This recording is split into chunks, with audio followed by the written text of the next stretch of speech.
Hello friends, তো আজকে আবার বোলপুরের নেক্সট ডে আমরা চলে গেছিলাম কঙ্কালীতলা মন্দিরে। সেইখানে দেখো, এটা হচ্ছে কঙ্কালীতলার পাশে একটা শিব মন্দির আছে, সেইটার ফটো কিছু শেয়ার করেছি আমি আমার বন্ধুদের সঙ্গে আর ওদের ছেলে মেয়ে। এটা ওর বন্ধু অর্পিতার ছেলে, সমাপ্তির মেয়ে। ওদের সবার সঙ্গে দুটো দিন খুব এনজয় করলাম। এটা হচ্ছে কঙ্কালীতলা মন্দিরটা। মন্দিরটাও খুব সুন্দরভাবে ঘুরে দেখলাম। ভিড় ছিল সেদিন। মন্দিরের পাশে একটা কুণ্ড আছে, সেইখান থেকেই সতীকুণ্ড, সেখান থেকে আসলে মায়ের উঠেছিল আমরা পাপ। মন্দিরের সামনে কিছু জিনিসপত্র নিয়ে বসেছিল, তো তার ভিডিওটা আর পাশে নদীর ঘাট আছে। এখন আমরা এসেছি কঙ্কালীতলার মন্দিরে। এখানে সমস্ত দেখতেই পাচ্ছ, সমস্ত জিনিস নিয়ে বসেছে, কেনাকাটার সমস্ত জিনিসপত্র আছে। আর এখানে পুজো দেওয়ার জন্য তোমার বাইরে পুজোর মিষ্টি ফল ফুল পাওয়া যাচ্ছে, সেখান থেকে তোমরা কিনে পুজো দিতে পারো। এইটা হচ্ছে কঙ্কালীতলা, এইদিকে হচ্ছে কোপাই নদীর ঘাট, আর এটা হচ্ছে মন্দিরটা। এখানে তোমরা যে গাছের মধ্যে যেরকম সংকল্প করে সেগুলো করতে পারো। এটা হচ্ছে মন্দিরটা, ঠিক আছে।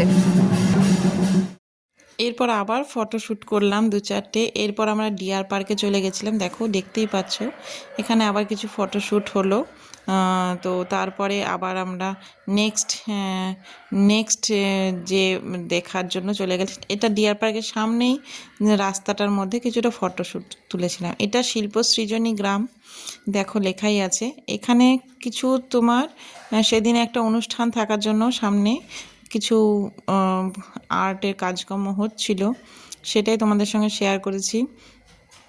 এই দুইজন স্টুডেন্ট এরা আঁকাঝোঁকা করছিল, আর এমনিতে দেখাই আছে পূর্বাঞ্চলীয় লোক মহোৎসব হবে, তো সেই জন্য শিল্প সৃজনী গ্রামে এখানে সমস্ত শিল্পকলা দেখানো যাবে, সমস্ত কলকারখানার ডিজাইন এই সমস্ত আছে। তো চলো দেখাতে শুরু করি। এইবার আমরা ভেতরে ঢুকে পড়েছি। ভেতরে সমস্ত পরপর এক একটা রুম আছে, এক একটা রুমে এক এক রকম সব আঁকাঝোঁকা আছে, তো সেইগুলো আমরা দেখছিলাম। ভেতরে জুতো পরে যাওয়া যাবে না, তাই আর সমস্ত কিছু ভেতরে ঢুকিনি, বাইরে থেকেই ফটো তুলছিলাম। এটা খুব সুন্দর একটা গান্ধী মূর্তি করা আছে। এরপর দেখো এরকম পরপর পরপর এক একটা ছোট ছোট ঘর করা আছে, এখানে ভেতরে সমস্ত শিল্পকলা আছে, সেগুলো সমস্ত দেখছিলাম, বাইরে থেকেই দেখেছিলাম, যদিও ভেতরে ঢুকিনি, তবু বাইরে তোমাদের সঙ্গে শেয়ার করলাম। খুব সুন্দর, এক একটা এক এক রকমভাবে এক একটা স্টেটের হিসাবে করা আছে, কোনোটা বিহার, আসাম, ওয়েস্ট বেঙ্গল, মণিপুর, এরকম ইত্যাদি নানা রকম স্টেটের হিসেবে এগুলো করা আছে। আর খুব সুন্দর, জায়গাটা পুরোটাই সাজানো গোছানো, খুব সুন্দর। আর এখানে দেখো গাছ লাগানো হয়েছে, তো তারপরে খুব ভালো লাগছিল দেখতে। তার মধ্যে আমরা দু চারটে ফটোশ্যুট করে নিলাম।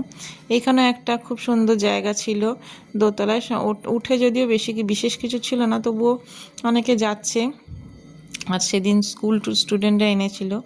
আচ্ছা, তারপরে তোমার এইখানে একটা নাচের মূর্তির সামনে ওর ফটো তুললাম।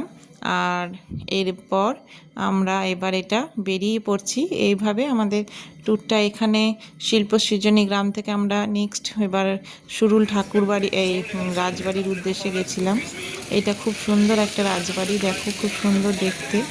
এরপরে আমরা নেক্সট চলে আসলাম আমার কুটির বলে একটা জায়গা আছে, এখানে সমস্ত কেনাকাটার জিনিস। ভেতরটার বেশি ঘুরিনি, সামনেটা খুব সুন্দর বাগানের মতো করা ছিল বলে সেই ভিডিওটা তোমাদের সঙ্গে শেয়ার করলাম। খুব সুন্দর, সামনে একটা রবীন্দ্রনাথের স্ট্যাচু দেওয়া আছে। এরপরে আমরা কোপাই নদীর যে ব্রিজটা, যেটা মেন, খুব সুন্দর, সেইখানে গেছিলাম। দেখো খুব সুন্দর জল পড়ছে, জায়গাটা খুব সুন্দর। যদিও এখন আর যাওয়া আসা হয় না, তো এই